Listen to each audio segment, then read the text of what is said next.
Will prices continue to rise? Just like your grandma, you're probably thinking, can these prices keep going higher? In today's video, I'm going to show you exactly how they can. But first, make sure you smash that like button. This age-old myth of how high can prices actually go is something communities need to learn more about. And you smashing that like button is going to be able to get this message in somebody else's feed. Let me just say thank you by showing this beautiful picture of me flying into new heights, trying to keep up with prices. Who can say where the road goes, where the day flows, only time.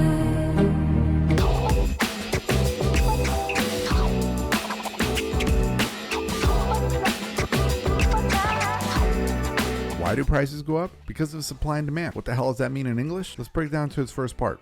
Number one, you have a product. If this product is in need, then you have people willing to buy the product. And if that product is in dire need, then you have people willing to outbid on the product. Then you have a seller who gets to select the buyer of the product. And that seller is typically going to be selecting those that give the seller the best deal. Basic supply and demand. Less buyers, less desire, less increase in price. More rare the product with more buyers, the more likely the seller is going to be choosing the higher price, and prices are going to keep increasing. With that basics, let's talk about a little bit about the housing industry. Keep in mind, when your parents probably bought their house, their parents probably told them there's no way you should buy this house. It's not going to keep going up.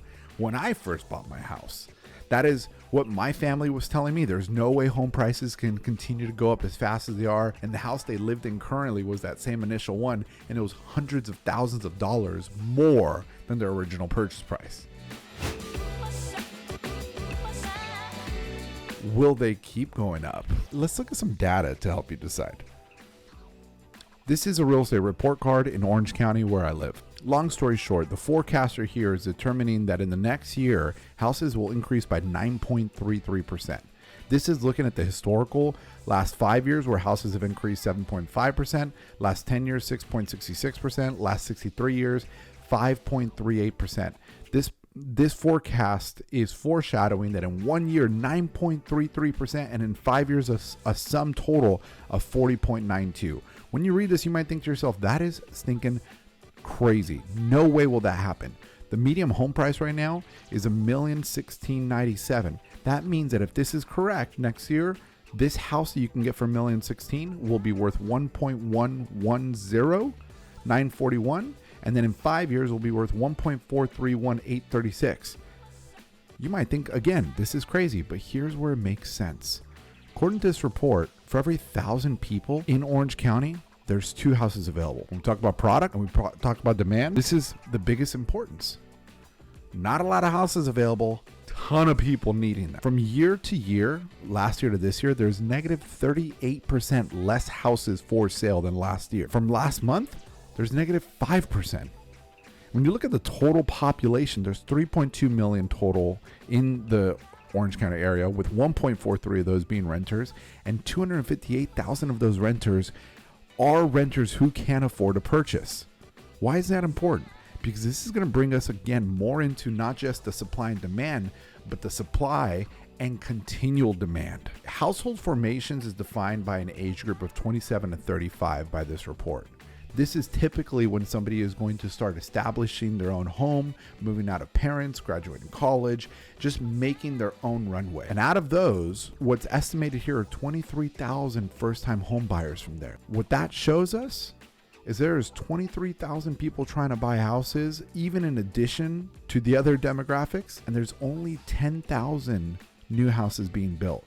So in an already off-balanced market, where there's not enough houses for the amount of buyers shopping, there's going to be even more buyers coming and not enough houses being able to be built.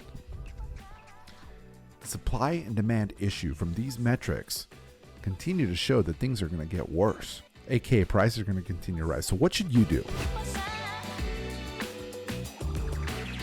Realize that with prices rising and going past us, there's an affordability train. And if you look at your common area right now and you're going, how can anybody afford this? Realize one thing that might not have hit your attention yet is a demographic shift. There are many people coming into different areas, migrating and redefining what affordable is. People working remote from the Bay Area, moving down to LA, and people from the Bay Area and LA that can work remote, moving down to Orange County, moving to Corona, moving to Murrieta, right? These cities just here in Southern California that are shifting, just demographics are redefining what affordable is or not.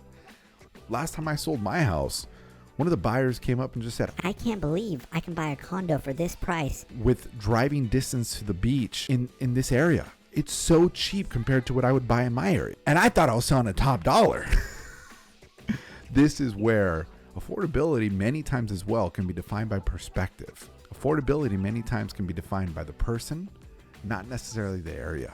And when the people change, prices can then be fueled to go even higher. What should you do seeing that this affordability train could be potentially passing you up? That train has left a station.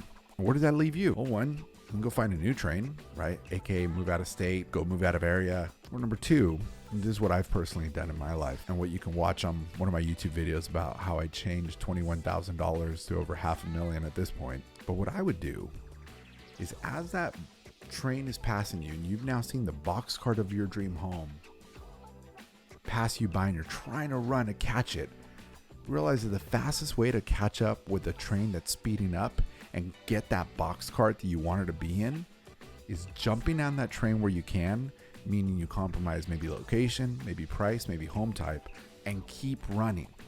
Because your running coupled with appreciation is going to give you the best chance, from what I've seen, to get you into that box cart of the dream home you've been trying to get into. Work with the right team, get the right plan so you can get into that dream home. Comment your thoughts, questions, and I'll chat with you guys in the comments.